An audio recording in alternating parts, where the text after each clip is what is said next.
Uy,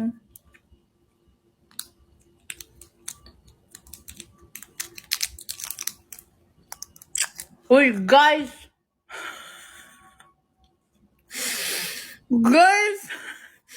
Ewan ko, natatawa na lang ako. Pero kasi, may one time, Twitter na, nasa nasa TikTok. Tapos parang nakita ko video namin ng girls, ganun. Tapos, nakikita ko sa parang, di ba, when you click comments and then parang may sa taas, it's like, suggested search na what to search. Parang ganun, search bar, ganun. Tapos nakita ko, Aya Buntis. Huy! Grabe naman. Porket malaki yung tiyan. Wala ka di habay. Feeling ko kasi and I think it's because of the, well, I don't know, kasalanan ko naman siguro kasi, kasi I remember posting on Twitter na parang, sinasadya ko na palahin yung tiyan ko. Kasi busog talaga ako that time. So parang, mag-photo kami na, okay, kunwari like, ang tawag doon? Gender reveal, ano tawag yung mga ganon-ganon?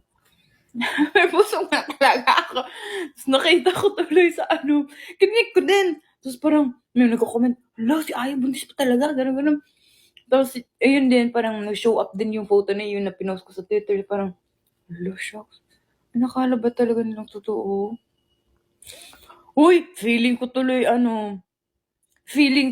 pag may mga photos or angles or pag makita ako in person na malaki lang tiyan ko talaga, ma-judge na ako agad kasi buntis. Ala ka diha, bay. Parang nakaka-pressure na tuloy na nakaka-pressure sa tiyan ko, sa bilbil ko, bay. Na parang imagine in person na nagsabi, hala, Aya, nabalitaan ko, or parang titingnan yung tiyan mo, or something, huy! Grabe ka naman, busog lang. Alam mo yun? Wala, parang nakatakot tuloy maging busog na. Ayoko na nga. Guys, alam niyo ba, during pandemic, when we were locked down sa camp, even as the girls, like, asked this how obsessed, like, when I say obsessed, that's the most obsessed I've ever, like, the most obsessed phase I've ever been in my entire life. Kasi I really, like, dedicated that whole pandemic, we were locked down, with just me working out. As in, like, I would work out 3 times a day, every day, kahit parang cheat day, binibigyan kami ng pagkakataon na cheat days kasi that time we were on diet. Pero parang, no, why would I torture myself and, like, do the cheat day when I can work out? Ganon. As in, like, may vlog na as in, sobrang ko dun, para akong bobblehead na parang, yung katawan ko, na, pait masyado, ang laki ng ulo ko, ganun. Tapos, as in, parang, yun din nasobrahan ako. Kasi, so parang we were given, parang, okay, ito yung goal weight mo. Pero I was like, why settle for that when I can push harder? Ayun talaga, push harder si ate, hala. Ayun tuloy, mukhang bubblehead.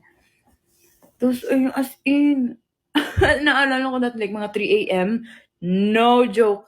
As in, like, mga ganong oras. Tapos, kasi before, example,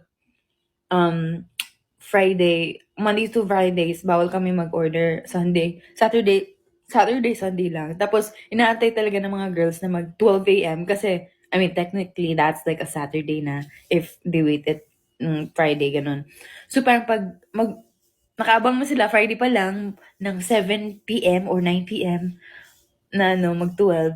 Tapos, ayun, sila pag mag 12:01 na gano'n, order na agad. Tapos, ayun, kakain sila dun sa camp. Tapos, sila parang kumakain sila dun. Tapos, makikita nila ako na nag-workout. Ganon. Grabe talaga. Ngayon, parang live life na lang. I mean, I'm not that, I mean, I haven't, well, yeah, it's been a long time. Last time worked out. But, meron sana kaming free gym dito. But, it's because of that time. But yeah, that's how I really, like, managed to cope up with the pandemic. It was really, really hard during pandemic. I think we can all agree na ang hirap talaga. Surviving pandemic, oh my God. Especially when you're locked down, you're not able to see your family and friends. And parang, and there, I know, like, I don't know, but I think most of you guys have had a time din during pandemic na parang, alam mo yung sobrang lock ka na, okay, what else is there to do? Na parang minsan nababaliw ka na parang, it's the same things happening kasi you can't do much. Limited lang yung mga gagawa mo. So parang you keep thinking of ways na, okay, ano bang bagong gagawin ko? Anong bagong hobby ko? Ganun. So that was my hobby. Working out. And the entire workout phase that I've had, core lang talaga. Tapos jumping rope. So yun. And you know why? Kasi sabi ko, kasi ako, matchan talaga ako. Yeah, don't judge me. Oo, hala, Chloe Ting, yun, yung mga lahat na, parang nagzumba ako lang mag-isa. As in, nagsearch ako, aerobics exercise. Tapos nag-jumping rope. Tapos, ako talaga. Tapos yung mga girls nag-ice cream. Pero ang ganda naman ng katawan talaga nila din eh. Kaya, ako nag-zumba ako talaga. As in, tapos that time na-realize ko na, hala, dapat pala nung time na nag-zumba si mama, dapat nag-join din ako. Kasi dun pa ako naging interested. Yeah. As in.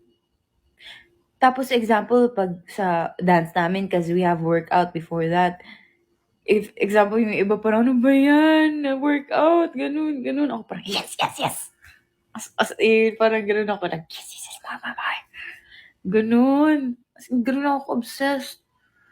As in, malala nun. Grabe talaga, parang tanga nun. Parang buang ba? 3 a.m. Sige, tulog, tapos gising. 8 a.m. Hala. Tapos, pag mag-dance, 1 p.m. Tapos sa gabi na naman. Tapos, parang buang yun. Thank you, Miss PVT, for the sticker. Oo, that was my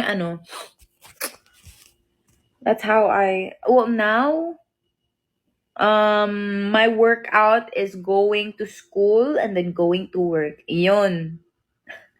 That's my workout lately.